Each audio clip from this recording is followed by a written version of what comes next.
Wow, what a beautiful place. So nice to be here, the Majestic Theater in Boston. The subject of this special that I would like to present to the world is called the power of intention. The word intention, usually when we use this word, it has sort of a connotation meaning nobody's going to get in the way. I intend for something to happen. I'm going to make this work no matter what.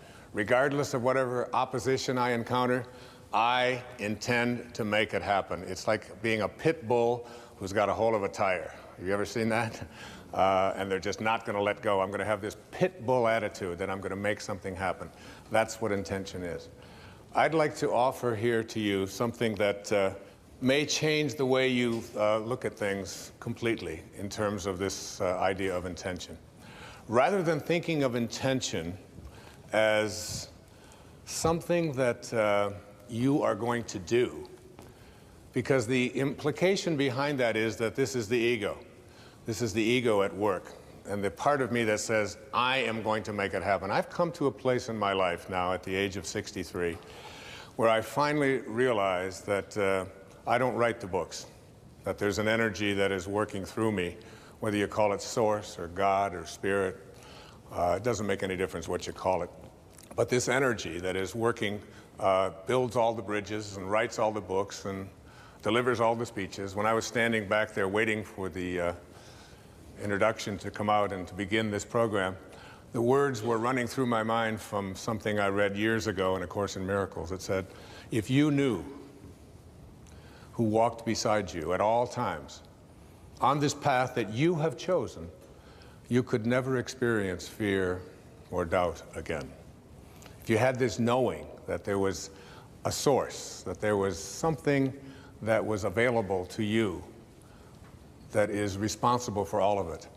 And in the writing of The Power of Intention, I remember sitting down to start this book on a specific day, happened to have been Pearl Harbor Day, December the 7th. And I sat down and I put my left hand on the table and I just surrendered and I let go and I allowed the words to flow through my heart and onto the page. And I don't write with a computer. I don't have one.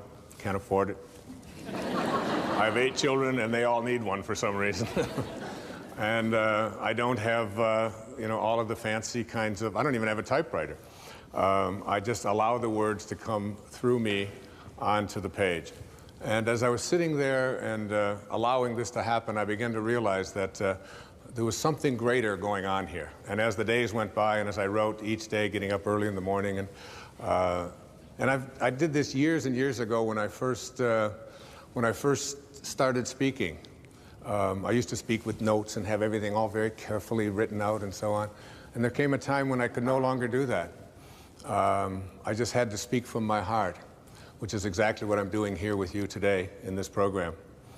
And when you surrender to this, when you begin to allow this force in the universe to work through you, you begin to realize that everything that shows up here in this world shows up from a source, from a place, from an energy, from a field, whatever you want to call it, and that we and these sort of piddly little egos of ours that believe that we're so important, and whether I get it done right or whether I don't, or whether I get it done on time, or whether he does it or she does it or whatever, all of these details become almost something that occupy too much of the energy of our lives. And when you learn to surrender and to let go and to realize that intention isn't necessarily something that I do, but something that I connect to. And I'd like to share with you here at the opening a couple of observations, a couple of quotes that I came across as I was preparing to write this book. The first of these quotes is from a person who's been a very powerful and important influence in my life. His name was Carlos Castaneda. And Castaneda, particularly in his later books, in his book The Fire from Within and The Power of Silence and The Active Side of Infinity, he spoke about intention not as something that we do, but as something that we connect to. I included this particular observation of Castaneda's in the writing of The Power of Intention because it was this particular quote that really inspired me to write this book and to produce this program and to be here with you today. And as like everything else in my life, I almost feel as if I'm no longer the one in charge. I don't even know how it was handed to me. Somebody just, and when I read the words, I had them laminated and I wrote them out and I carried them around with me and ultimately knew I was going to write a book about them, about this idea, and I was going to produce a program about it. And here's what the quote says. In the universe, there is an unmeasurable, indescribable force which those who live of the source, in quotes, of the source. And of the source means sorcerer. Now, not sorcerer in the word, when we think of sorcerer, we think of witches and incantations and all kinds of hocus pocus and so on. That's not what the word sorcerer means. It means of the source, those who live of the source. In the universe, there is an unmeasurable and indescribable force which those who live of the source call intention. And that absolutely everything that exists in the entire cosmos is attached to intent by a connecting link. And then he goes on to say, sorcerers are not only concerned with understanding and explaining that connecting link, but they are especially concerned with cleansing it of the numbing effects brought about by all of the concerns of living at ordinary levels of consciousness. Very important and powerful words to consider. Think of it like this, that everything in this universe was intended here, including you, including every mosquito and every palm tree and every avocado and all of the Rocky Mountains and the oceans, that everything that shows up in the material world emanates from a source. And this source can be thought of as that which intends things into the material world. And the question here today isn't whether or not you are going to be connected to it, because you couldn't be listening to this program. You couldn't be processing what I'm saying here if you weren't connected to this field. This field beats your heart. This field of energy grows your fingernails and grows everybody else's fingernails. I used to say it grows your hair, but I've become a little suspicious of that, you know. But it animates all life. Now, this is one observation, that intention is what I'd like you to think of when I think about the power of intention. Intention isn't about whether you're going to connect to it. You're already connected to it. The question is, how rusty, how corroded, how dirty is the link between you and this field of intention? And sorcerers are those who are concerned with cleansing this connecting link so that you become more and more in rapport with, or in harmony with, this field of intention. And the more you're in harmony with this field of intention, the more you are able to do all that this field of intention is able to do. You are able to create miracles. You are able to heal yourself. You are able to attract into your life the abundance that has been missing. You are able to find the right people and have them show up exactly on time, because that's how the universal source from which all things and all people originated, that's how it works. And what we're going to be doing here today in this program is looking at how to get that link back to intention and to not only be connected to it, but to always be ready to keep that connecting link clean, uncorroded. I came across another quote. Now, Castaneda is considered by many to be a metaphysician, if you will, an anthropologist who got into the world of sorcery and higher consciousness through what we call like spiritual literature and so on. There's another man whose observations I came across that I want to share with you. And his name is Max Planck. Now, you may be saying, who is Max Planck? Max Planck was given the Nobel Prize in Physics many years ago in Stockholm for his work on the atom.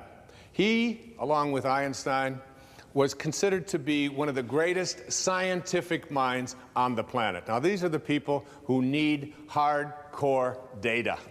They don't want to hear about hocus pocus and sorcerers and connecting to intention and all of these kind of things. It has to be something they can measure, they can see. These are the people who are what we call operating out of the left brain. And that is not in any way a criticism. It's something that allows us to make great scientific explorations and advances, of course, as people. And the study of the atom is something that can be used not only to make atomic bombs, but it can also be used to power all of the needs that we have on the planet for energy if it were put into the proper context. So here's what Max Planck had to say. As he accepted the Nobel Prize, these were his words. As a man who has devoted his whole life to the most clear-headed science, to the study of matter, I can tell you, as the result of my research about atoms, this much. There is no matter as such. All matter originates and exists only by virtue of a force which brings the particle of an atom to vibration and holds this most minute solar system of the atom together. We must assume, now listen to a greatest scientist on the planet, we must assume behind this force the existence of a conscious and intelligent mind. This mind is the matrix of all matter. Now, that is very, very powerful evidence. One of the things that really intrigues me is this idea, and I heard it many, many years ago. I'm not even sure of the original source where I heard it, but it goes like this. When you change the way you look at things, the things you look at change. Albert Einstein once observed that you have the most fundamental and major decision that you have to make in your life is this. Do I live in a friendly or a hostile universe? Which is it? Is it a universe that is filled with hostility and anger and people wanting to hate each other and people wanting to kill each other? Is that what you see? Because when you see the world that way, that's exactly what you will create for yourself in your life. This is from great scientific minds. And the interesting thing is that this is not just a clever play on words, that when you change the way you look at things, the things you look at change.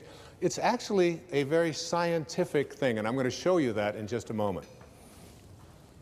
I'd like you to imagine the following scene. You're in your house. You've got your car keys in your hand. The lights go out. Power failure. You can't see a thing. You stumble around in your living room and you drop your keys. And you look around for a moment and you realize that you're never going to find them in the dark. But you look outside and you notice that the street lights are on. So in your mind, a light bulb goes off. I'm not going to sit around here in the dark and grope around looking for my keys when there's a light on outside. I'm going to go out here under the street light and I'm going to look for my keys. Why are you laughing? This makes a lot of sense. So you're out here and you're groping around and you're looking for your keys and you're looking and your neighbor comes along and says, "What happened, Wayne?" "Well, I dropped my keys." "Oh, well, I'll help you look for them." And the two of us are now down here looking for our keys and looking. Finally, he says to me, "Excuse me, but where did you drop your keys?" "Well, I dropped them in the house." He said, "You mean to tell me that you dropped your keys in the house and you're looking for them out here in the streetlight? Doesn't make any sense." And I said, "Well, it doesn't make any sense to grope around in the dark when there's light out here." Now you laugh and you think how silly that is, but isn't that exactly what we do when we have a problem, a difficulty, a struggle that is located inside and we're looking for the solution outside? someplace outside of ourselves. It would be like going to the doctor and telling him all of your symptoms, and the doctor says, oh boy, you've got a lot of symptoms. And he starts writing out prescriptions. You need a prescription for this symptom, you need a prescription for that symptom, and finally he gets this 4 or 5, and you go to walk out, and you say, well, I'd like my prescriptions. He said, no, no, no, I'll give this one to your mother-in-law, and I'll give this one to your neighbor, and I'll give this one to your daughter, and I'll give this one to your father. I mean, you're the one with the struggles and with the difficulties, and expecting somebody else to change or something outside of you to get better in order for you to make your life work at this level that I'm calling intention is something you have to really take a hard look at. It's in here. We have to see, the question isn't whether I'm connected to this field of intention. The question is, how ready am I to keep that connecting link absolutely corrosion-free? I used to ask the question many years ago, from studying philosophy and teaching it for many years, who am I? Who am I?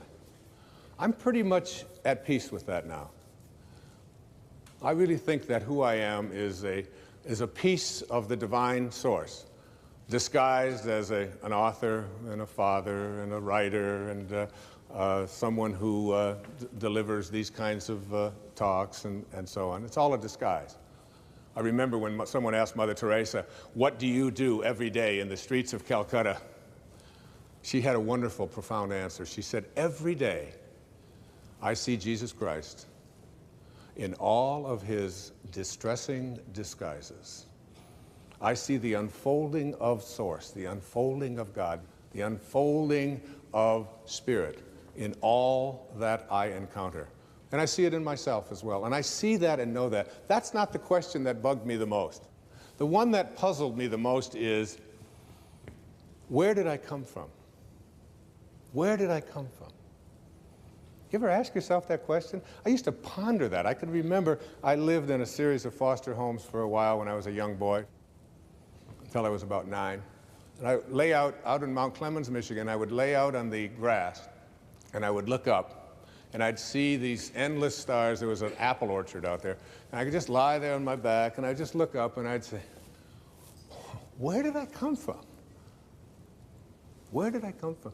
And it's not about reincarnation. I always liked Eleanor Roosevelt's response when they asked her if she believed in reincarnation. She said, I don't think it would be any more bizarre for me to show up in another lifetime than it was for me to show up in this one. It always kind of made sense to me. You know? It's hard to figure all of this out. But where did I come from? Where did I come from? So you ask yourself this perplexing question, where did I come from? And most of us, when we think about that question, we come up with an answer. And the answer is, as hard as it is for us to even imagine, our parents did it. It's a tough one. But in one blissful moment, one drop of human protoplasm in some mysterious way collided with another, and life began in this microscopic dot. Now, I can remember years ago, we had 4 children in 7 years. And my daughter, my teenage daughter, Stephanie, at that time, she had to take on a lot of the helping responsibilities around the house when these babies just kept showing up. And we found out that we were going to have another child. Another mysterious thing happened, and another child was on its way. And my wife and I flipped a coin to decide who would tell Stephanie. And I lost. So I cornered her one day when she was in a really good mood. And I said, honey, you're not going to believe this, but we're going to have another baby. Oh, that's great. And her hands went. Instant pose. This is it. This foot here, this one out here. That's terrific. I said, well, it really is. I said, and you should probably be glad that we didn't have the same attitude that you have when we found out about you. She said, yes, but how do you think it feels? I said, well, why don't you tell me? She said, no, Dad, how do you think it feels to be the only kid in junior high school who has parents who like to do it?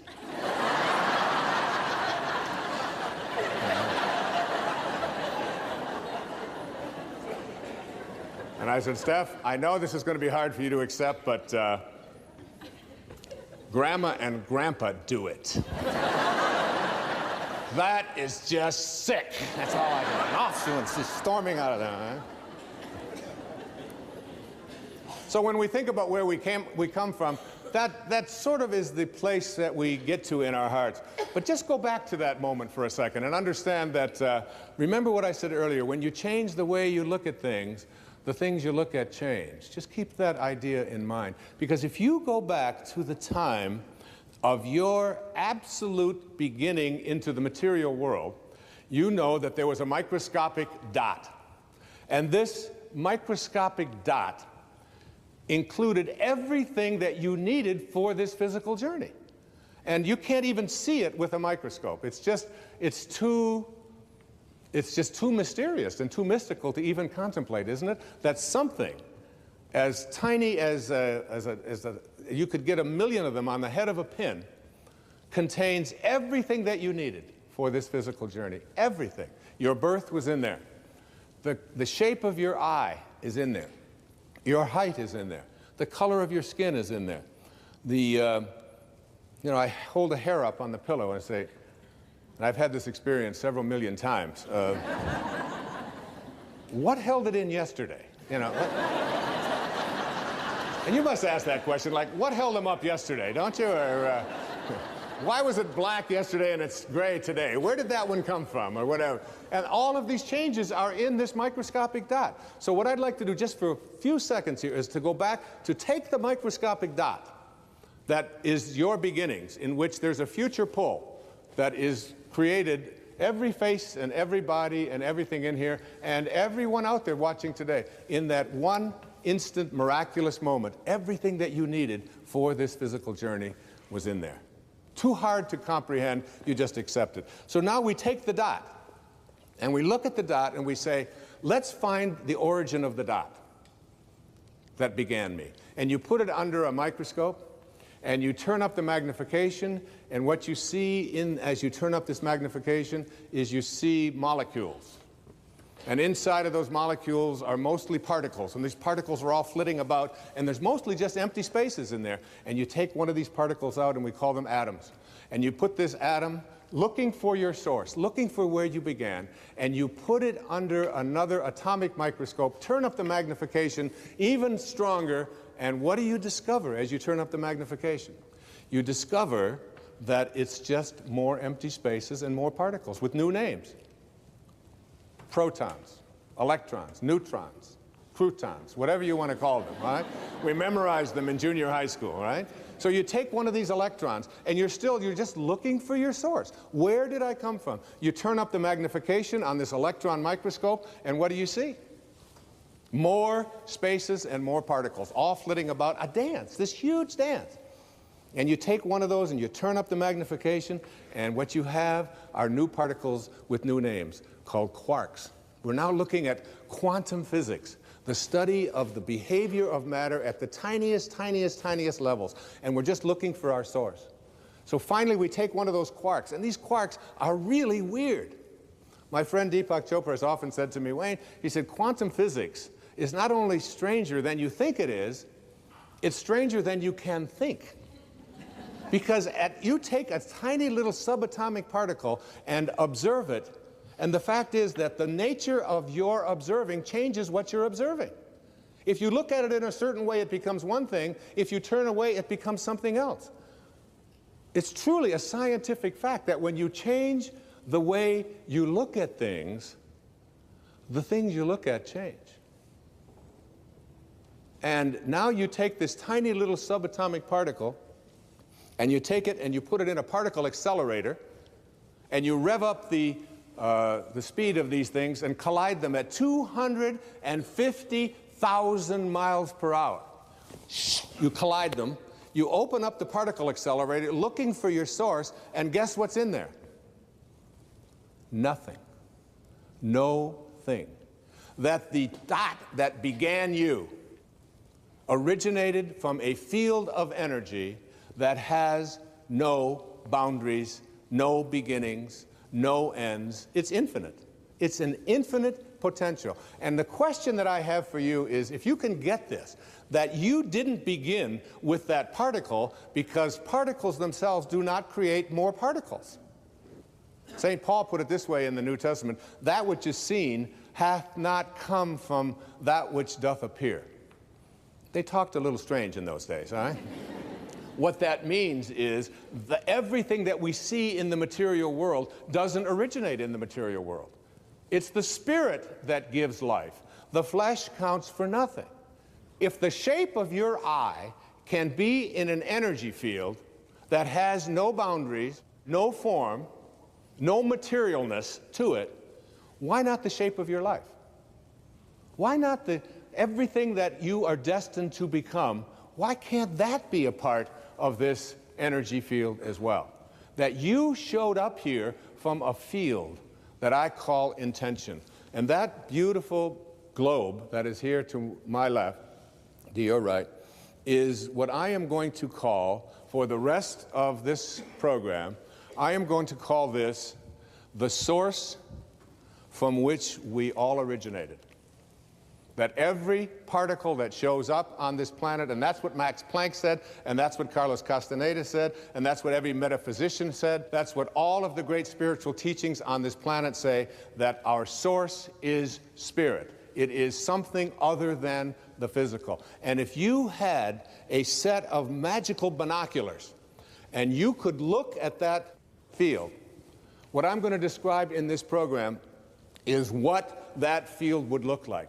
And my suggestion to you here is this: that you are going to, if you want to understand intention and the power of intention, it means suspending your ego, the part of you that believes that you are separate from this source, because that's where all of our problems originated, all of our struggles, even our illnesses. This is a source of well-being. Everything that emanates from this source emanates from a field of well-being. It looks like something. It sounds like something. One of the things that it sounds like, I took from one of the great spiritual traditions in the universe. It's from the Bhagavad Gita, what is called the Hindu holy book, the Song of the Lord. But you can look in any spiritual tradition, whether it's Christianity, whether it's Judaism, whether it's Zoroastrianism or whatever, and basically they all say the same thing. If this source that we call God or soul or spirit, if it could speak, this is what it would sound like. And then later on, I'm going to talk to you about what it looks like. What does it look like? I am the source of all material and spiritual worlds. Everything emanates from me. That's what it sounds like. Everything emanates from me. So that means you. And that's why the words, "with God all things are possible," means that when you find in your heart a way to reconnect to this, and remember what I talked about in those opening quotes, that this field of intention is a field that is only corroded because we take on something that separates us from the source. And that is called the ego. And the ego is really nothing more than an idea that we carry around. It's the source of virtually all of our problems. The only difficulty is you can't check into a hospital. Like if you got an appendix problem, you check in, get an appendectomy. There's no place that I know of that gives egoectomies. It would be nice, but it doesn't work that way. So that what you want to do is figure out a way to get rid of this idea that who I am is separate from this. And this is your source. And when you reconnect to your source, live in harmony with your source, you are connecting to the field of intention. And when you're with this field of intention, everything that this field of intention from which all material worlds emanate, everything that it can do You can do because you are it and it is you.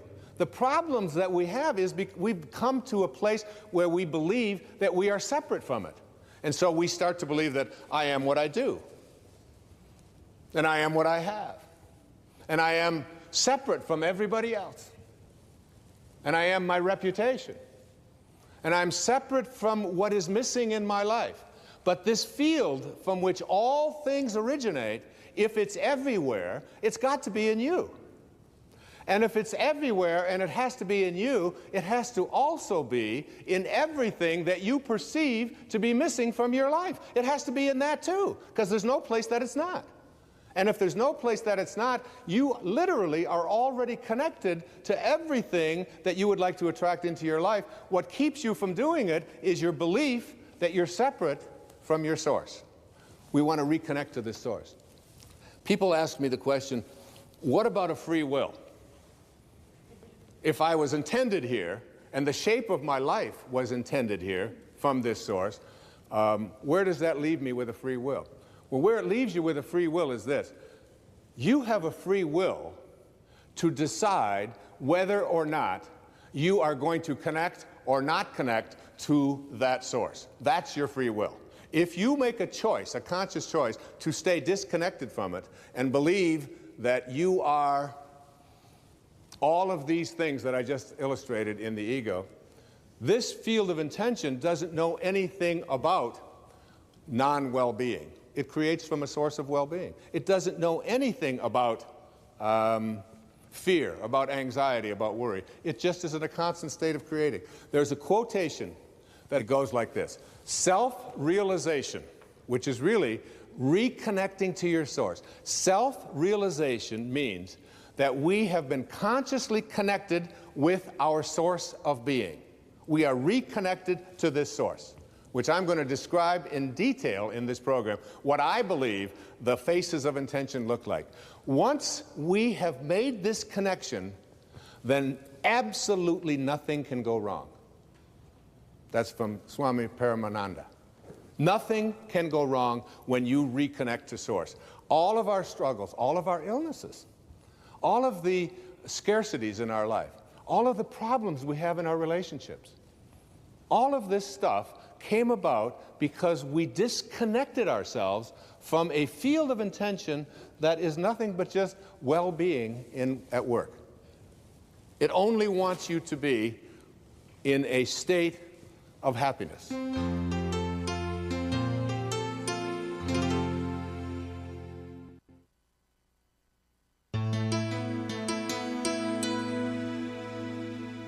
I said in a book that I wrote many years ago called Gifts from Icus, there is no way to happiness. Happiness is the way. You're not going to find it in something outside of you. It is, and it's like when you understand this and get this, connecting to intention means something that's very powerful to you. There's an observation that I came across in the writing of The Power of Intention by a man who gave a lecture, I'm not sure the exact year, but it was in the early 1900s. His name was Thomas Troward. And he gave a series of lectures on mental science at Edinburgh in Scotland, called the Edinburgh and Dorey Lectures. And one of those observations, one of those quotations was this. I really love this. He said, "The law of flotation was not discovered by the contemplation of the sinking of things." Isn't that great? Imagine yourself trying to figure out, what he made an observation that before about the 15th or 16th centuries, all of the ships in the world were made out of wood. And why do you think they made ships out of wood for so many centuries? Because when you put wood in water, what happens? It floats. And our conclusion was, the law of flotation must be, you want things to float, make them out of things that float. But now we have realized that in studying the law of flotation, that it has nothing to do with what the material is made out. It has to do with the amount of water that is being displaced. So now all the ships of the world are made out of stuff that doesn't float, and yet they float. We're celebrating now, at this time in our history, the flights, the 100-year anniversary of Orville and Wilbur Wright over in Dayton, Ohio. Imagine the law of flight being discovered by someone, by two brothers, contemplating the staying on the ground of things. So what we want to do is figure out a way to reconnect ourselves to surrounding ourselves with this idea that we are already connected to everything that we need for everything in our life. We've just separated ourselves by believing that we're something that we're not. In a book that I wrote a few years back called 10 Secrets for Success and Inner Peace, which was part of a PBS special, one of those secrets is called treasuring your divinity. Treasuring your divinity. And I came across this observation, and I was writing some notes on what I'm just talking about, on contemplating things. Listen to these words. We know that by the very nature of the creative process, which is what intention is about, learning to create the life that you want, the world that you want, the people that you want, the excitement that you want, the health that you want, everything. We know that by the very nature of the creative process that we are one with this originating spirit. And therefore, we are also one with all of its principles. Whatever this is like, whatever it sounds like, whatever it thinks like, whatever it looks like, we are one with it. And consequently, we are one with its infinite personality. We are not here as human beings having spiritual experiences. We are all spiritual beings having human experiences. All of us. We are all infinite. And therefore, our contemplation of this source, as the power which we want, gives us the ability to use that power. And the way that we use this process is to contemplate ourselves as surrounded by the conditions which we want to produce. Keep that in mind. Underline that. Surround yourself internally with the conditions, contemplate them, which you want to produce. What is it you want to produce in your life? What do you intend to create for yourself? It's not your ego that's going to do it. It's your free will to reconnect to this, which is the source of everything. You're going to be, by the end of this program, you're going to be in rapport with, in harmony with this. If you call my cell phone, pick up the phone. I'm not going to give that number, but if you were to call this number, this is what you would get as a message from me. Hi, this is Wayne Dyer that you've reached, and I want to feel good. If your call is designed to do anything other than that, you have reached the wrong number, and I urge you to call Dr. Phil.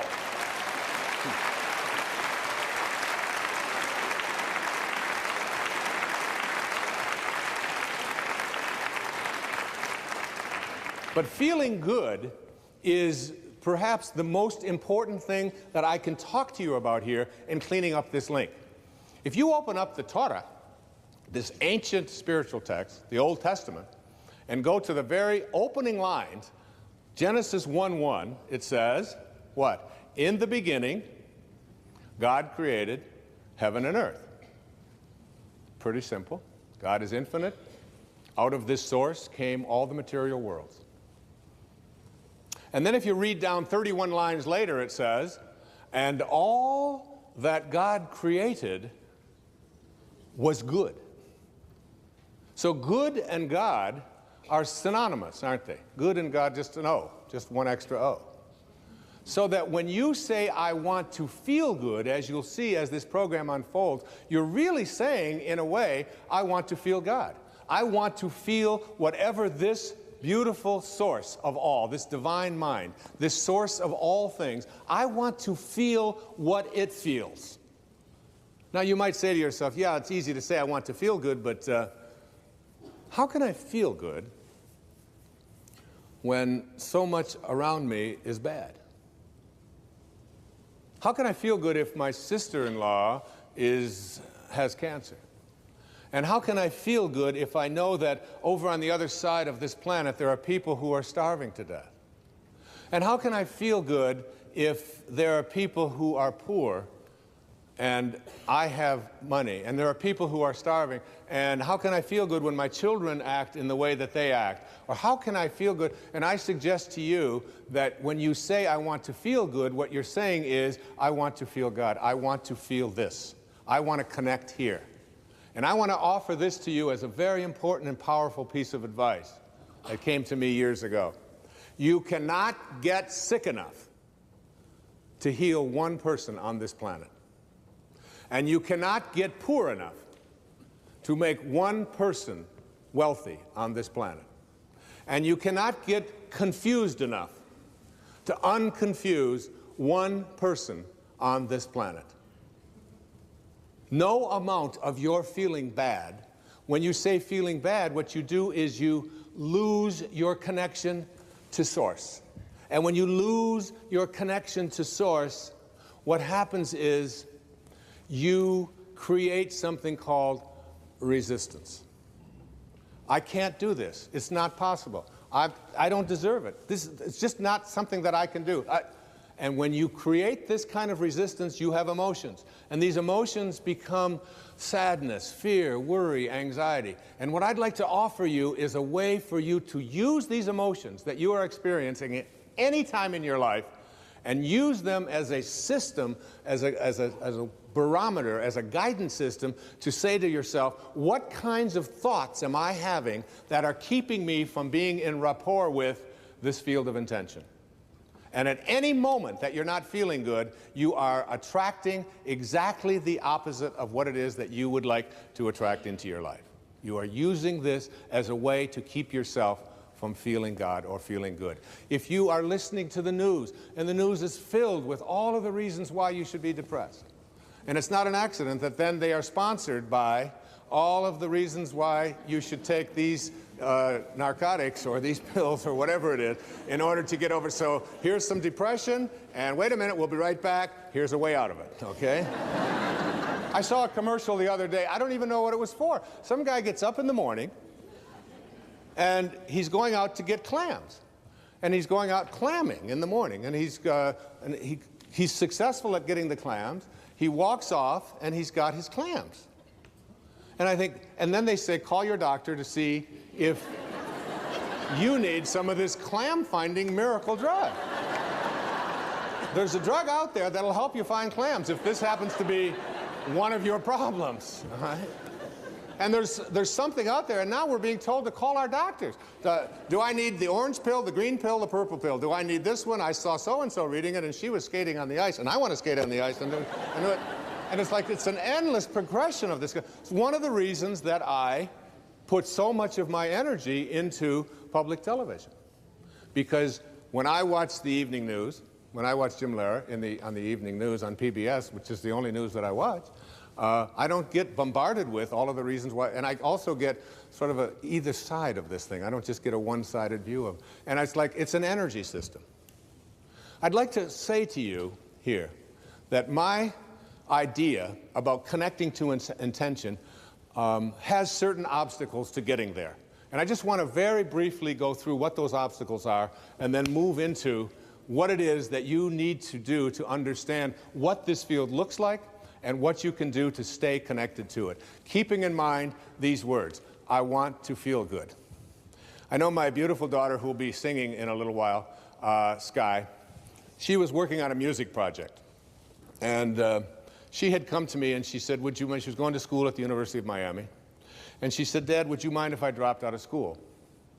And since I have been a person who has never, ever listened to any advice that adults ever gave me throughout my life about what I should do with my life, because I believe it's something that you have to own yourself, I said, why? And she said, well, I want to sing. I've always just wanted to sing. It's the only thing that's in my heart is singing. And what I've discovered, she said, is that I can't sit in classrooms anymore in my junior year and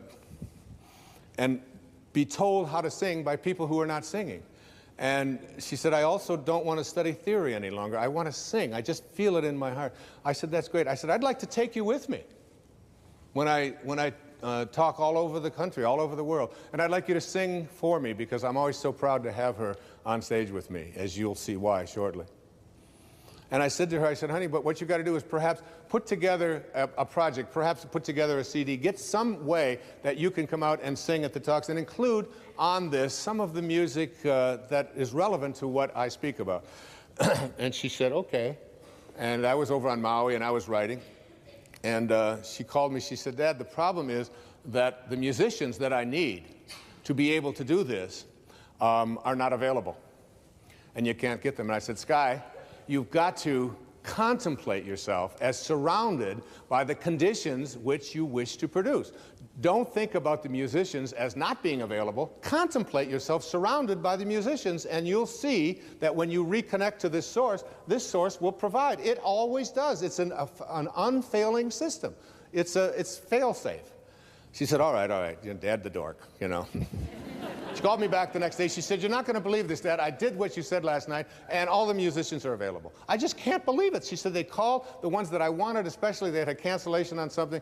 She said, the only problem is that the studios that I need in order to be able to record it are unavailable. There's no studios available in any place in South Florida, and I want to get this in, and I had given her a deadline of like 4 days to get this done, an entire CD. So she called me back and she said, how do I get a studio? I said, Sky, contemplate yourself as surrounded by the conditions which you wish to produce. The law of flotation was not discovered. All right, I got it with the flotation, okay? She called me back the next morning. She said, Dad, it's a miracle. She said the studios had a cancellation, and the studio that I really need and the musicians, they're all available. I can put the whole thing together. It's so exciting. This stuff really works. I said, of course it does. She said, the only problem is that it costs quite a bit of money to pay these musicians and to have the studio time. I said, Sky, honey, you've got to contemplate yourself as surrounded by the conditions which you want to produce. She said, that's why I'm calling you.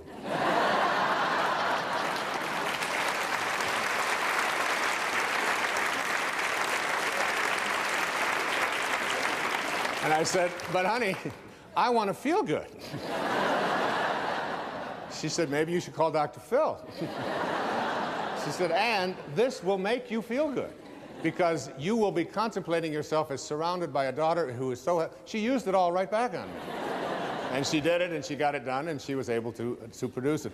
And, you know, it sounds like a silly little example, but it's like the obstacles that we have to creating what we want very often are in the ways that we perceive ourselves as disconnected here. And every thought that you have that says, I can't do it, is resistance to connecting to Source. And every thought that you have that says, it's never worked before, that's resistance to connecting to this Source, to what is being, what I call vibrating through Source energy, getting back to you, having your desires, what you want to create in vibrational harmony with this highest energy in the universe. The obstacles that we have, most of us are, there's 3 of them. The major one is the ego, which I talked about earlier. You have to learn to stop being offended.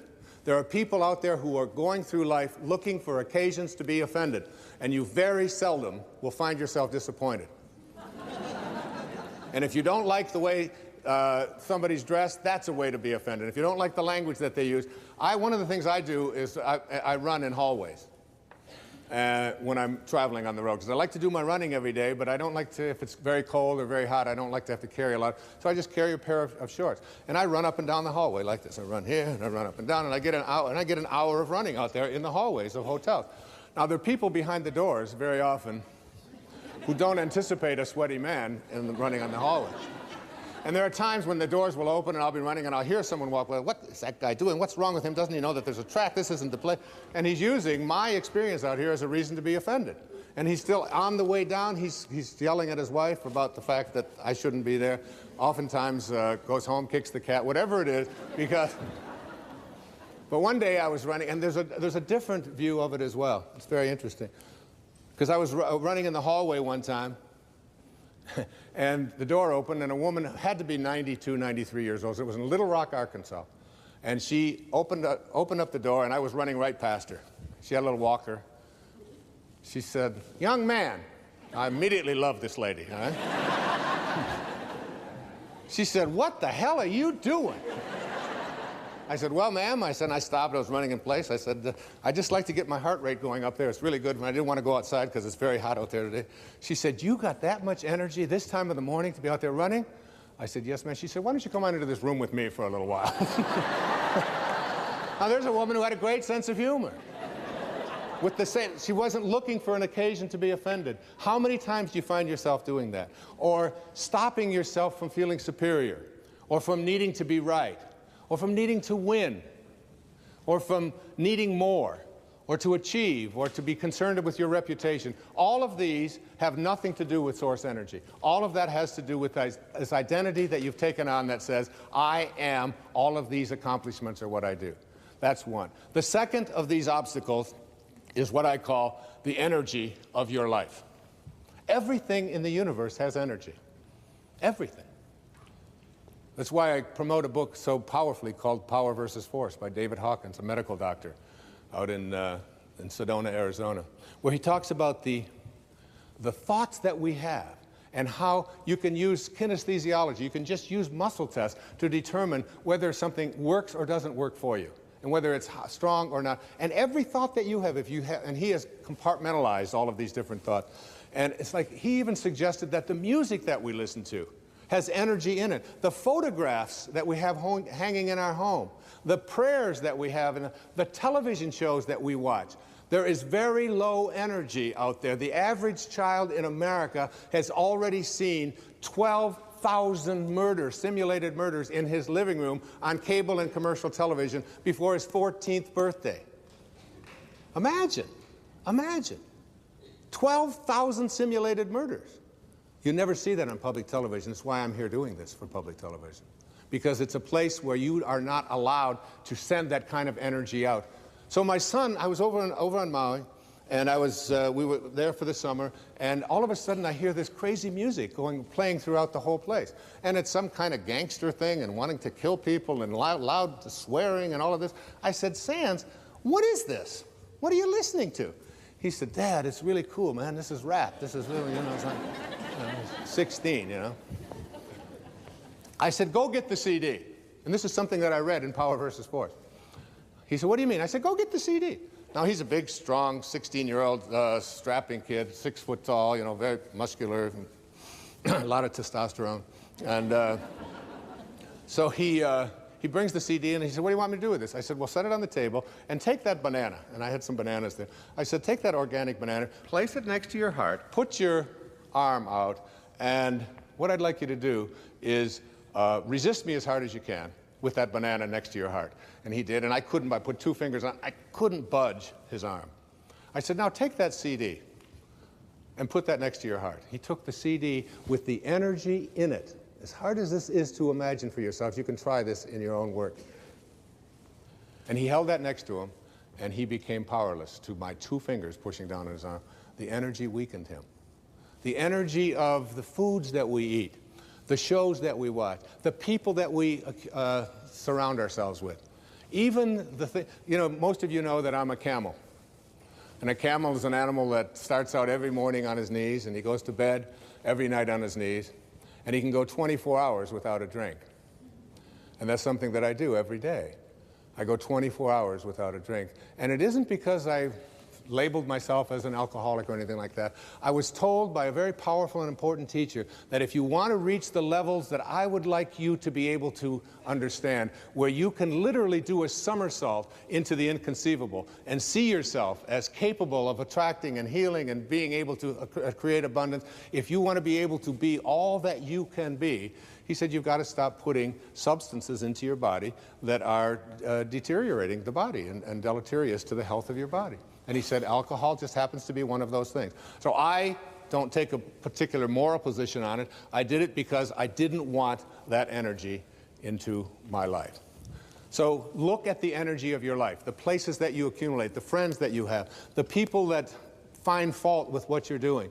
Look at all of the way, even a simple little thing like feng shui, which is a Chinese form of how you arrange the furniture in your, it's so cool, but I've got a lady who works with me over in Maui, and every time I go away, she'll come back and she'll have this thing moved over here and this thing over there, and I'll say, but you know, I like this here, this is where I shave. No, the feng shui of that isn't quite right, and you don't want to have a red next to you. I just listen to her. My place is one of the most pleasant and beautiful places. Of course, having it on the ocean has a lot to do with it as well.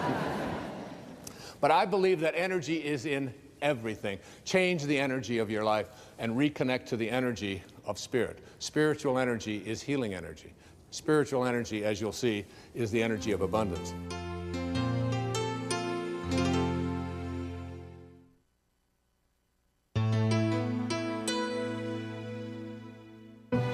This program was made possible by contributions to your PBS station from viewers like you. Thank you. So now, the third thing is, as an obstacle, we looked at ego, we've looked at our energy, and also the way that we talk to ourselves. How do you talk to yourself? If you think, here's one of my favorite quotes, the creative source in your life, here it is right here, this creative source. This source reacts to your belief in shortages with a fulfillment of your belief. If you believe there's shortages out there and you can't attract them into your life, now this is a source that is unlimited abundance. It just is a constant state of creating. It's always creating, okay? So it doesn't know anything about shortages. If you come to this source with a belief that there are shortages in terms of your life, it will fulfill your belief. If you believe that you can't be healed, that it's just impossible for you to be healed, if you believe you can't be happy, if you believe that you have to be miserable, if you believe that you can't attract the right person, if you've got something that you want to fund, some project that you want to fund, and you can't get it funded, and you come to this source with a belief in shortages, it will fulfill your belief. It only knows how to be. Remember what I said earlier, you are at one with this, and you are also at one with all of its principles.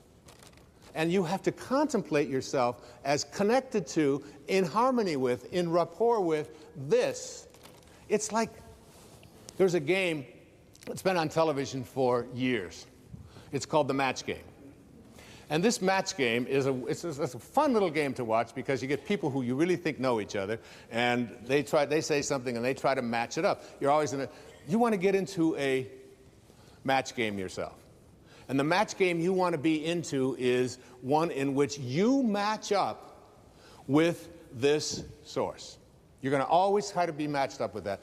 What I'm asking you to do in this program, in an understanding intention and the power of intention, I'm asking you to see yourself at every moment of your life when you're having a thought, when things aren't working, when you're not feeling well, when the right people aren't there. You could say something to yourself. I heard people say this, I tell people always, think from the end. Think from the end. So I was talking to a man one day down where I work out in the gym, and I said to him, he's been sick, he's got nose running, he's got, Snoopy's running out of his nose, he's got, it's disgusting. And I said, how long have you been sick, Marty? You will never believe this answer. He said, in 3 weeks, it'll be a month.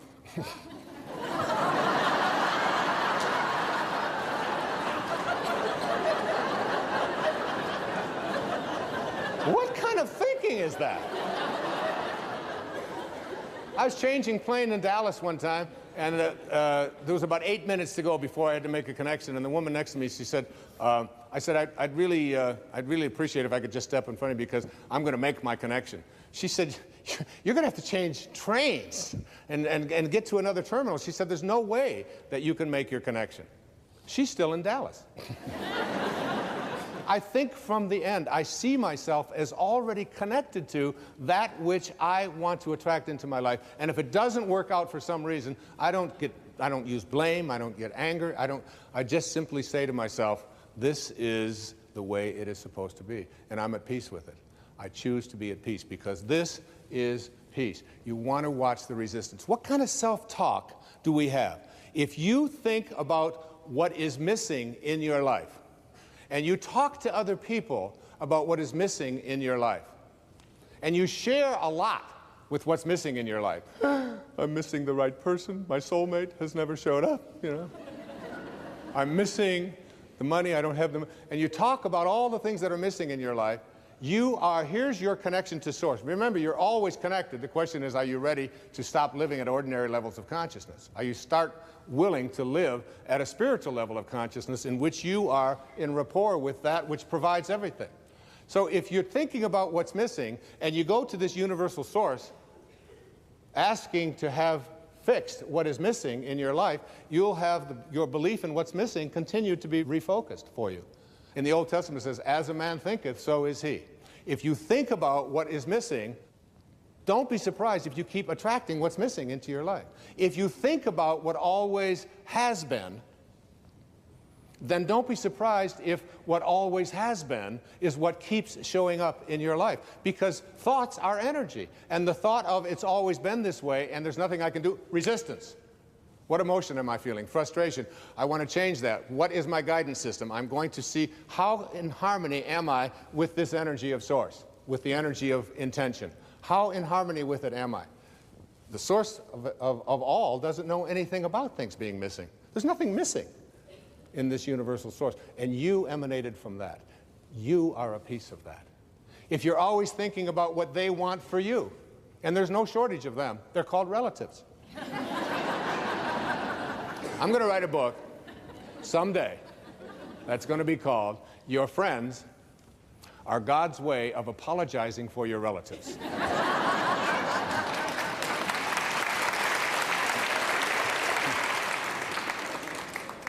Why? Because, by the way, I gave this same talk to your relatives and they applauded even louder. Okay? Because a friend is someone before whom you can think aloud. A friend is not someone who makes demands on you and tells you what you should be doing or what you shouldn't be doing. There are very often, because we believe that we're related to people, we have talk, and then what happens with us is that we start talking to other people about what they want for us. And we despise what they want for us. We get angry at them for even wanting that for us, and then we get surprised when what they want for us keeps showing up. See, self-actualizing people, Abraham Maslow once said, the difference between self-actualizing people, the highest functioning people, and everybody else is that self-actualizing people must be what they can be. Self-actualizing people must be what they can be. What can you be? What can you be? And I'd like to suggest to you that if you look, I'm going to take a pair of magical binoculars now. And I'm going to take these binoculars, and I'm just going to assume that I am now looking through these magical binoculars at my source, where I came from. The question I asked at the very beginning, where did I come from? The answer to that is, I came from a field of energy, and a particle was formed out of that field that became everything I needed for this physical journey. My birth and my death were all in there. My height, the color of my skin, the hair falling out, all of the things that are taking place in this physical body were all handled there. But they were also handled before that source hit the world of material. And when I shift and understand that what I came from, what I'm looking for here, I'm looking to see, what does it look like? What does this look like? I call these in the book, in The Power of Intention, I call them the faces of intention. The 7 faces of intention. And any time in your life when you are not in harmony with these 7 faces, you are stopping the miraculousness, the miracle, the mystical mystery that you are, that not only decided the shape of your eye before it became a particle, but decided the shape of your life as well. You came here from a field of energy that has no limits. The first of these 7 faces is called the face of creativity or creation. And I suggest to you that there's an intention, and intention is one of the chapters here. It is my intention to live my life on purpose. Here is the source. So beautiful. This is where I emanated from. And this source is always creating. And you, as a being who has emanated from that but has taken on an ego, has what I call summoning power or pulling power. You can pull from this source and be what it is, or you can have resistance to it. How much summoning power do you have? How much of this source are you able to summon? When you are on purpose and creating in your life, one of the great teachers in my life was a man named Patanjali. And he had an observation about being in spirit.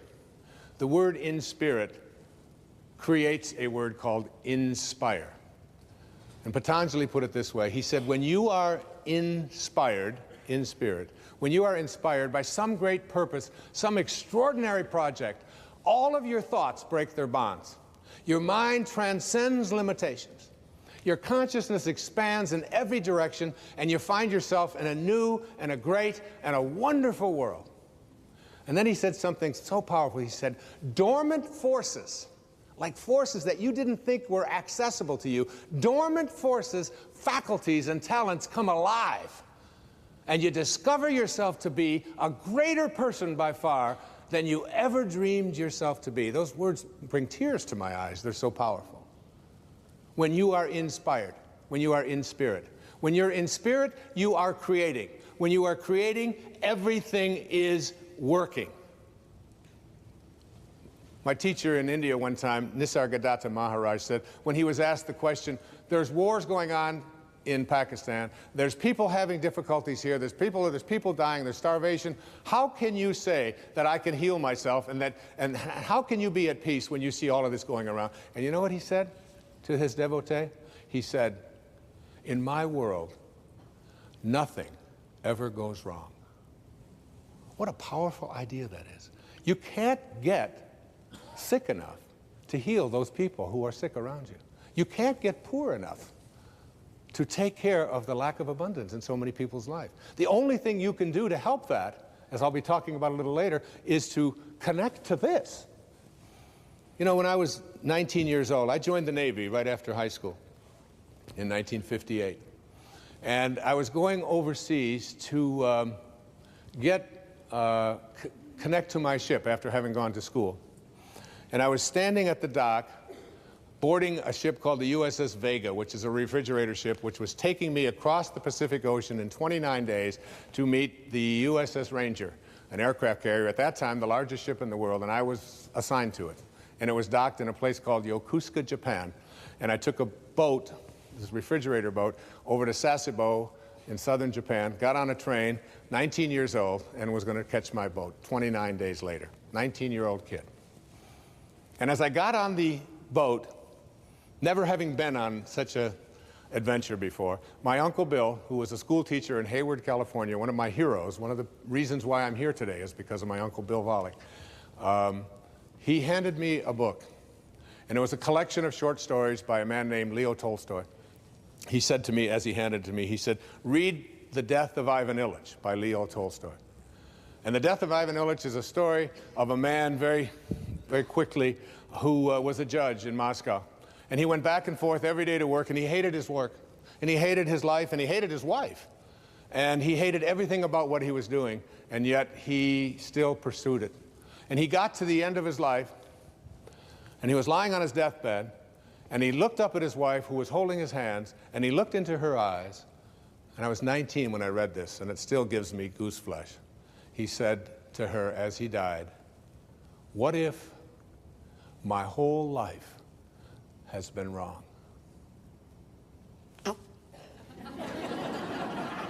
And I took out a pad of paper, and I wrote down my first of my 10 secrets for success in inner peace. And I started a journal at that time, and it said, Dear Wayne, don't die with your music still in you. Don't die with your music still in you. I would suggest to you, if you are not creating, and if you wonder what your purpose is, and so many people wonder, what is my purpose? And they talk about, I don't know what my purpose is. You know what that is? Your thoughts about your purpose are your purpose trying to reconnect to you.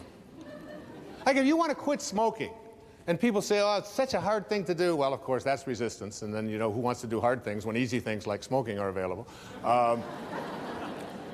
But if you, and people say, well, I've been thinking about it. I said, keep thinking about it. Just keep thinking. You want to lose weight? Keep thinking about it. Put your attention on it. Surround yourself with those kind of thoughts, because the thinking about it process is a part of your connecting to it. Eventually, you will connect to it and you will begin to act upon what those thoughts are. But you got to start by thinking about it. And the ultimate purpose you can have in your life, I used to have a jacket that I hung on my closet door. And the jacket had all of the pockets ripped off. I took a razor blade to all the pockets, because someone had once said to me that the last jacket you wear doesn't need any pockets. So, because you're not taking anything with you in your pockets, all right? So every time I'd walk into my closet and I'd look at this tattered jacket with no pockets in it, it was a reminder, you're going to have to wear a jacket someday that doesn't need any pockets, all right? And so what do you do with your life? Your life is like a parenthesis in eternity. You show up from an infinite source. You materialize. You're a particle. Everything you needed for this life is in it. And then you close parentheses. What can you do with your life? You can't take anything with you. You came from nowhere, N-O-W-H-E-R-E. You show up in now here, N-O-W-H-E-R-E. It's all the same, just a question of a little spacing. And where do you think you're going? Back to, you ain't going nowhere. You're going nowhere. From nowhere to now here to nowhere, it's all the same. The only thing you can do with your life is give it away. When people say to me, what is it that I can do with my life? What is my purpose? My answer is always the same. Find a way to be of service. Find a way, whatever it is. Doesn't matter if you're serving ice cream cones in Alaska. It doesn't matter if you're raising horses in Montana. It doesn't make any difference. I had a woman come to me one time who wanted to adopt a child in Moldova. I had to look it up. Moldova. She saw this little face on a program on one of the stations there. I think it was on a PBS station. And she couldn't get that face out of her head. She became on purpose. She began to live her life on purpose. She went to Moldova and brought home her little son. And it's like, whatever it is, when you are of service, if you're giving your life away, and if you don't know how to do that, you suspend your ego. You understand that living on purpose means there's no accidents. That you're aligning yourself with purpose. You ignore other people when they tell you what you should be doing. That's what Ivan Illich didn't do. You just ignore it. You don't have to have a fight about it. You can say, thank you for sharing. I appreciate that. It's very helpful. I've never thought of that before. I'll consider that. That's how you handle all conflict. Can I join up with this source energy, or can't I? As soon as you start striking out, you're off of purpose. You have to contemplate yourself surrounded by the conditions you want to produce. That's the first phase of intention.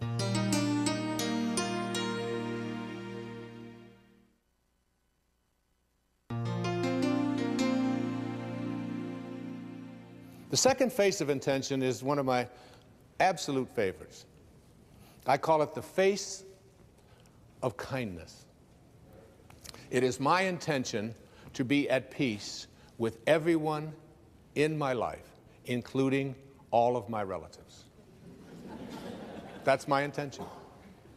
I insist that I will be at that place in my life.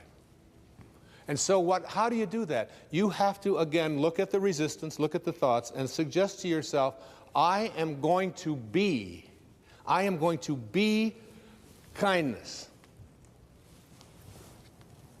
Yesterday, we went to a movie. I came home from the movie, and there was a man on the street in Boston who was homeless. And he was mentally challenged, obviously. And he had a little cup, and he asked for some change. And I looked at him, and I always send a sort of a silent blessing to these people. And then I was walking, and I kept thinking, you're giving a talk tomorrow about kindness. And I went back, and I had about $4 worth of change in my pocket, and I had to chase him. He went downstairs someplace, and he was dirty, and he was, and he couldn't speak right. And I took this change, and I just took his cup, and I put it, and you'd have thought that I had given this man, $1 million. I mean, he followed me. He couldn't stop thanking. Tears were coming down. It's a simple little act of kindness. And I'm not suggesting to every single one of you that everybody who asks you for money, you are obliged to give them money. But can you give them a silent blessing? Can you give them a smile instead of using them as a reason to be upset? And you have to, folks, you got to do this with all of your relatives as well, particularly your own children and your own parents. You got to look at them and see every time that I have a thought that is not one of kindness, what I am doing is I am leaving the source and taking on ego consciousness. Here's a fascinating piece of research. You know what serotonin is? Serotonin is like this neurotransmitter, this enzyme in the body, in the brain. And the more of it that you have, the better you feel. It's the well-being feeling. And this well-being feeling is something that antidepressants are designed to stimulate. So that when you take these names that have become common out there, we associate this with, they are designed to stimulate the production of serotonin. Serotonin is very difficult to measure. It's done through the metabolites in the urine, but they're getting better at measuring it. Here's a fascinating study that was just completed. That any person who is the recipient of an act of kindness has their serotonin levels increased just because they received an act of kindness. And their immune system is strengthened because they received this dose of kindness. That's the recipient. And secondly, any person who is the giver, the provider of an act of kindness, anything you ever do which is providing an act of kindness, and here's a universal source that can't be anything other than what it is. It can't be something foreign to itself. So it's always creating, it is always creating what it creates, treating it with kindness. This source can create worlds. It creates planets and systems. And whether you look through the microscope or whether you look through the telescope, it's impossible to say which has the grander view. It's impossible to say because they all lead to infinity. And this is the source that creates worlds. It creates you. Why would it create? It can create anything. Why would it create stuff that it's not kindly toward? Like avocados? No thanks. I don't want an avocado. Why would it do that? It doesn't have to. It can create anything, this source, from which all emanates. If you are the provider of an act of kindness towards anyone, but particularly towards the people that you're close to in your life, and particularly towards strangers with just a smile or an act of kindness, or, I can afford a quarter, I can afford $1, I'm going to go back. And just, and not making a big deal about it, the serotonin levels in you are increased to the same degree that they are in the receiver. And so is your immune system strengthened. You want to strengthen your immune system? Be kind. But even more dramatic than that, I get excited about this. Because this is what blows me away about, is that the observer of an act of kindness, has their serotonin levels and their immune system strengthened just because they're in the energy field of someone who is displaying kindness. When you see someone being kind to another person, it's like a dose of an antidepressant. It's like a serotonin rush. Very often in my talks, and I'll ask, who is the person out there in the audience who had someone buy your ticket because you couldn't afford it? And you couldn't afford to come here, and they paid your way to get here. And they just wanted you to be here because they felt it was so important that you be there. And someone will always raise their hand, I'll bring them up, and I'll say, so what did they spend? And they'll say, $100. They gave me $100, and they couldn't even afford it themselves. And I'll reach in my pocket, and I'll hand her the $100, and I'll say, could I extend to you this kindness back so that you can repay that person? And everyone, you can see teeth that you couldn't see for the previous hour. Everybody is smiling and laughing and happy and excited, and it cost me $100. You know how much antidepressant you'd have to take? That's $10,000 worth of pills, and you got to call your doctor. Do I need the purple one? I want to get some clams. I don't know if I'm going to get them. Every act of kindness. Let me share with you a story. It's a story that I included in The Power of Intention. It's a story that I want to share here with you today. It is one of the most beautiful, and it's a true story as well. It goes like this. I call it the Shia story. In Brooklyn, New York, this is titled, Where is God's Perfection? In Brooklyn, New York, CHUSH, C-H-U-S-H, CHUSH is a school that caters to learning disabled children. Some children remain in CHUSH for their entire school career, while others can be mainstreamed into conventional schools. At a CHUSH fundraising event, a dinner, the father of a CHUSH child delivered a speech that would never be forgotten by all who attended. After extolling the school and its dedicated staff, he cried out, "Where is the perfection in my son Shia? Everything God does is done with perfection, but my child cannot remember facts and figures as other children do. Where is God's perfection here?" The audience was shocked by the question and pained by the father's anguish and stilled by the piercing query. "I believe," the father answered, "that when God brings a child like Shia into the world, the perfection that he seeks is in the way people react to this child." He then told the following story about his son Shia. One afternoon, Shia and his father walked past a park where some boys Shia knew were playing baseball. Shia asked his father, "Do you think they'll let me play?" Shia's father knew that his son was not at all athletic and that most boys wouldn't even want him on their team, but Shia's father understood that if his son was chosen to play, it would give him a sense of belonging. And as you know, Maslow's highest level of consciousness is on that pyramid is a feeling of belonging. And Shia never felt that way. Shia's father approached one of the boys on the field and asked if Shia could play. The boy looked around for some guidance from his teammates, and getting none, he took matters into his own hands, and he said, "Well, we're losing by 6 runs, and the game is in the 8th inning. I guess he can be on our team, and we'll try to put him up to bat in the 9th inning."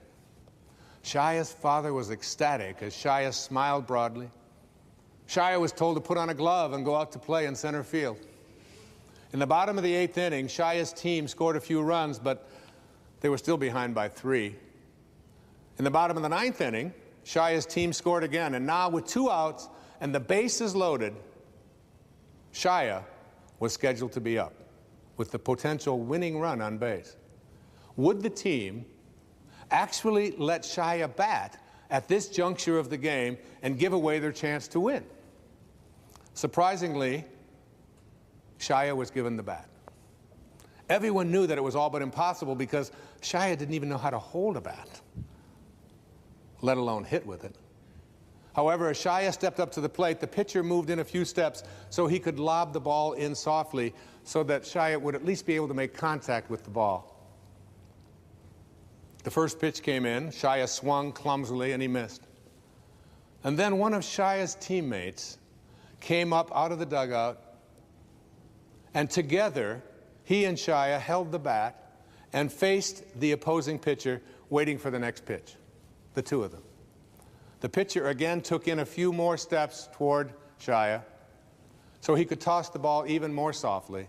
And as the pitch came in, Shia and his teammate together swung the bat, and together they hit a slow ground ball to the pitcher. The pitcher picked up the soft grounder and could easily have thrown the ball to the first baseman. Shia would have been out, and that would have ended the game. But instead, the pitcher took the ball and threw it on a high arc to right field, far beyond the reach of the first baseman. Everyone started yelling, "Shia, Shia, run to first, run to first." Never in his life had Shia run to first. He scampered down the baseline, wide-eyed and startled. By the time he reached first base, the right fielder had the ball, and he could have thrown the ball to the second baseman, who would tag out Shia, who was still running. But the right fielder understood what the pitcher's intentions were. So he threw the ball high and far over the third baseman's head. Everyone yelled, "Run to second, Shia, run to second." Shia ran toward second base as the runners ahead of him deliriously circled the bases toward home. As Shia reached second base, the opposing shortstop ran up to him, turned him in the direction of third base, and shouted, "Run to third, Shia, run to third." As Shia rounded third, the boys from both teams ran behind him screaming, "Shia, Shia, run home, run home." Shia ran home, stepped on home plate, and all 18 boys lifted him on their shoulders and made him the hero as he had just hit a grand slam and won the game for his team. That day, said his father, now with soft tears rolling down his face, those 18 boys reached their level of God's perfection. Is that a beautiful story? It always touches me.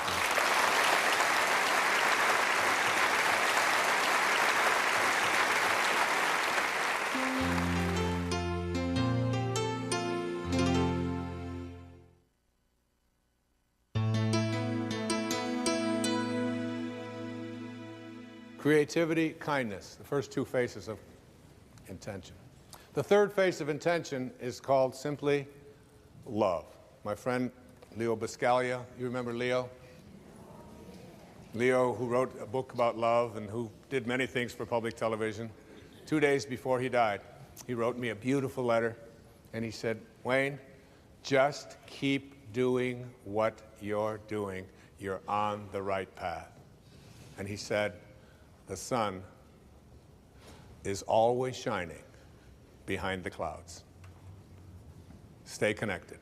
That was from my friend Leo Buscaglia, who I hardly knew, but he wrote about love, and he talked about it on PBS, many, many years ago, decades ago now.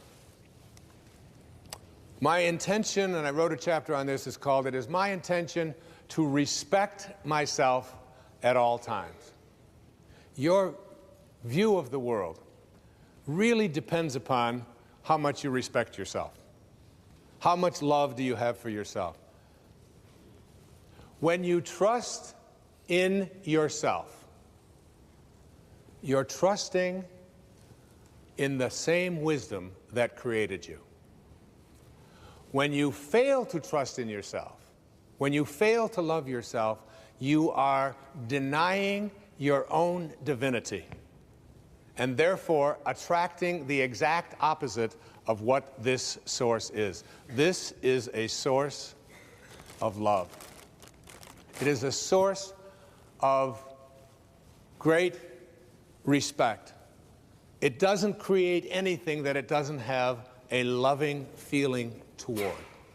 If you don't have that feeling of love toward yourself, you can't extend it outward, for who can give away what they don't have for themselves? Who can do that? I've often used the metaphor of an orange. If you squeeze an orange, you get out of it orange juice. Why? It's an orange. That's what's inside. And when you squeeze you, someone puts pressure on you, says something about you that you don't like, and out of you comes anger and hatred and bitterness and tension and fear and anxiety and depression and worry and stress. It's not because of who did the squeezing. It's not because of the instrument they used or the timing. It has nothing to do with that. It has to do with what's inside. If you don't have love for yourself, you're not trusting in the wisdom that created you.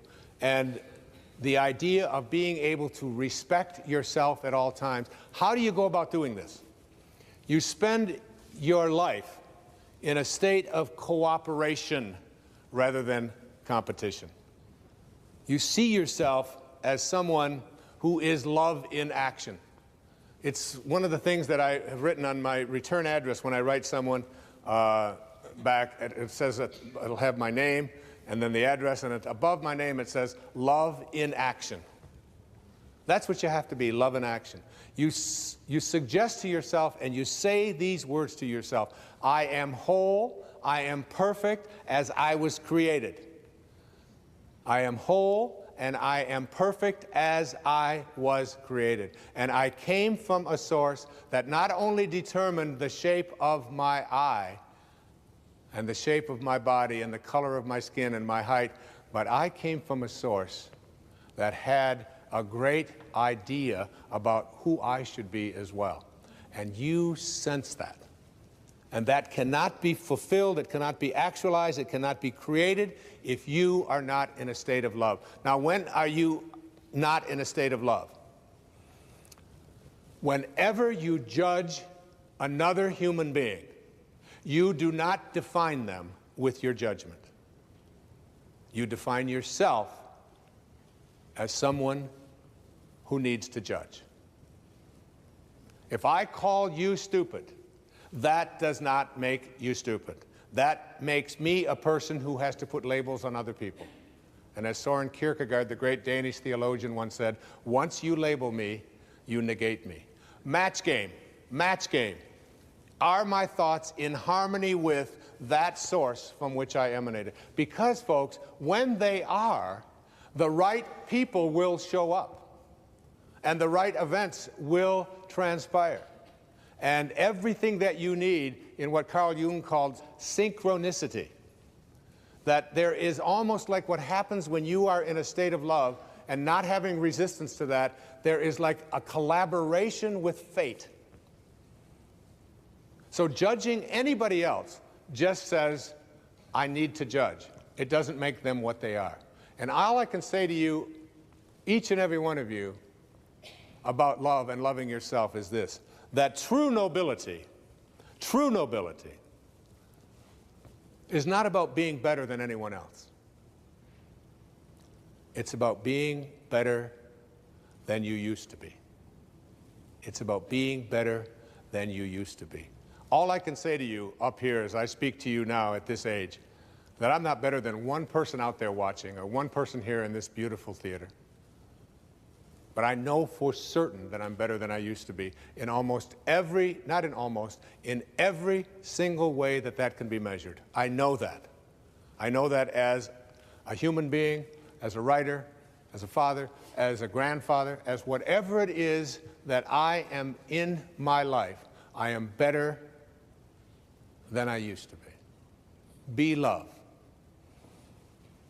The fourth face of intention is the face of beauty. Here we have a source. Here we have a source that is ultimate truth. It is the source from which you emanated. It's invisible. It's formless. Particles themselves do not create more particles. You need this to create a particle. And here is one of the most beautiful quotes about beauty, written by one of the people who probably knows as much about beauty as anybody. His name was Michelangelo. I don't know if you've ever been to Florence and you've seen David. I mean, just to stand in the same room. I went there to just look at David. I had no idea that David was 18 feet tall. And that I stood there not for 20 minutes. My whole family went traveling all over Florence. I said, come back. I can't leave. I was mesmerized by the beauty. And I always loved what Michelangelo said when they asked him, how could, out of one piece of marble, how could you create something so beautiful? And he said, David was already in there. I just chipped away the excess. David is in you. Beauty is in you. And here's what he said about beauty. He said, every beauty which is seen here below, down here below, by persons of perception resembles more than anything else that celestial source from which we all come. Isn't that great? Every beauty that we see resembles more than anything else that source. We're talking about source, connecting to source, from which we all come. Do you see beauty? Do you see it more or less in your life? Can you find it in a homeless person urinating on the street? Can you find beauty in a cockroach? As you reach higher levels of consciousness, you begin to see, not only do you see beauty everywhere and in everything, you begin to recognize it as truth. One of my favorite quotes that I wrote about, and years ago I wrote a book called Wisdom of the Ages. And it was a collection of 60 essays. We did a public television special on it, and many of you watched it and contributed to PBS from it. And there was a young man, a Victorian poet in England named John Keats. He died at the age of 24. He wrote thousands of poems, many, many essays, 24. And he said these words, and I wrote an essay about it, but I must confess to you, because I'm better than I used to be, I must confess to you that I didn't really understand this quote until I wrote The Power of Intention, until I put together this program here for you. I didn't really fully grasp it. I get it now. I get it. And it's the last line in a poem called Ode on a Grecian Urn. And the couplet goes like this: beauty is truth. See, this is truth. This is the source from which we all emanate. And we leave when we take on an ego. Beauty is truth. Truth, beauty. That is all you know on earth and all you need to know. From one of the greatest poets of his time. Your natural state is beauty, joy, tranquility. I want to experience beauty. And you know, the way to get beauty into your life is to say, I only attract it. And I take the path of least resistance. I take the path of least resistance. What's the path of least resistance? The path that says, I am as closely aligned with this energy as it's possible to be. You know, in 1978, I had a wonderful opportunity, one of the great opportunities of my life. I was invited by an organization called YPO, Young Presidents Organization, to come to Vienna in Austria. It was at the time when erroneous zones and pulling your own strings were topping all the charts, and they invited me to come over and lecture to all these presidents. I was 38 years old and very much in more of an ego mode than I have learned to become in my life. But I was honored to go over there, and I had read a book when I was in college, and I was teaching at a university, and I taught this book. It's called Man's Search for Meaning. And it was written by a man who was a survivor of the Holocaust. His name was Viktor Frankl. And Viktor Frankl decided that he had to survive the Holocaust because he had to tell the story. That was his purpose. We got to Vienna, and I found out that little Wayne Dyer, this little kid who lived in foster homes and worked for everything he ever had in his life, was on the same panel with Viktor Frankl. Man's Search for Meaning. I just sat there in awe. I remember what Rumi once said. He said, sell your cleverness and purchase bewilderment. Just be in a state of bewilderment. And I was just totally in awe to be sitting in the same room, let alone on the same panel, let alone discussing in front of these presidents with this man who had everything taken away from him. He was a psychiatrist who was taken off to the concentration camps in Nazi Germany. And he described how he survived. The Nazis gave him a bowl of soup, which was just hot water with even sometimes bugs floating around in it. And there was a dead fish head for flavor in the soup. That was his meal for the day. And he described the beauty, not the anger, because the anger, and he learned very early that anger and resentment and hatred are low energies that always weaken you. He learned to find beauty in a floating fish head. You've got to be able to find it everywhere. Beauty is truth. Truth, beauty. They are one. Find it in as many places as you can. The next face of intention is what I call the face of expansiveness. And the intention that I have for this is, it is my intention to express the genius that I am. I love that Buckminster Fuller once wrote, "Everyone is born a genius, but the process of living de-geniuses you." It does. This source is an expanding source. It's a forming power. You have to be a forming power. You have to be in a state of expansion, a state of seeing yourself in the same way that this universal source sees you. You are a genius. Einstein said that imagination is more important than knowledge. More important than knowledge. He also said something very powerful. He said, all I want to do is to learn to think like God thinks. All the rest is details. It's just details. How much time do you spend in your life on the details? This program is about learning to think, feel, and sound like your source, like source energy. So you have to pay attention within you to all of your inner thoughts that have any doubt in them. Hawkins talks about this in Power versus Force, that everyone that is labeled a genius has something called radical humility. They don't brag about it. They don't talk about how great they are. They just know that they came from a source and they came here to do something.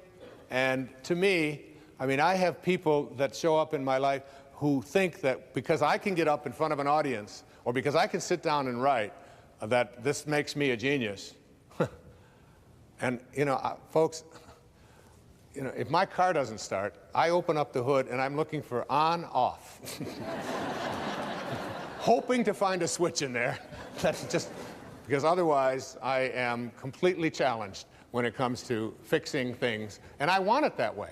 I encourage that, all right? I don't want to be spending my energy fixing screen doors, and I've made that really clear. So I just manifest screen door repairers in my life. The way that you stay with this field of expansion is that you align with the spiritual energy that is really the genius from which you originated. You are a genius. One of the most important things that you can do is look for the genius in others. See it in everyone, in everything that they do, and remind them of that. I have 8 children. Every single one of them is a genius in their own way. Every one of them. One of my daughters is, who you'll be hearing in a few moments, is a genius when it comes to taking the microphone and singing. One of my daughters has such power in her ability to get on a horse and to take little children and to show them how to ride a horse. And she looks with her long, flowing blonde hair when she's out there, and she takes these little children, and she just touches my heart, and it's so powerful. And she knows that this is her purpose. Her purpose has something to do. She can't ever stop thinking about anything that doesn't have something to do with horses. Every paper she ever had to write in school has something to do with that. She's her own little genius. I have a son who is who's a surfer, and who's also made up his own language. He speaks a language that he and a few of his friends can do. And I have a brother. My brother David is the same way. He created a language when we were 13 and 14 years old, and I still speak it today. And nobody else understands anything about it whatsoever. If I say Clodopole dipica or the beady banal, only my kids will know what I'm talking about. There's not a person in the whole country. My brother Dave watching this, he'll know what I'm talking about. That's a genius. All of my children have this in one form or another.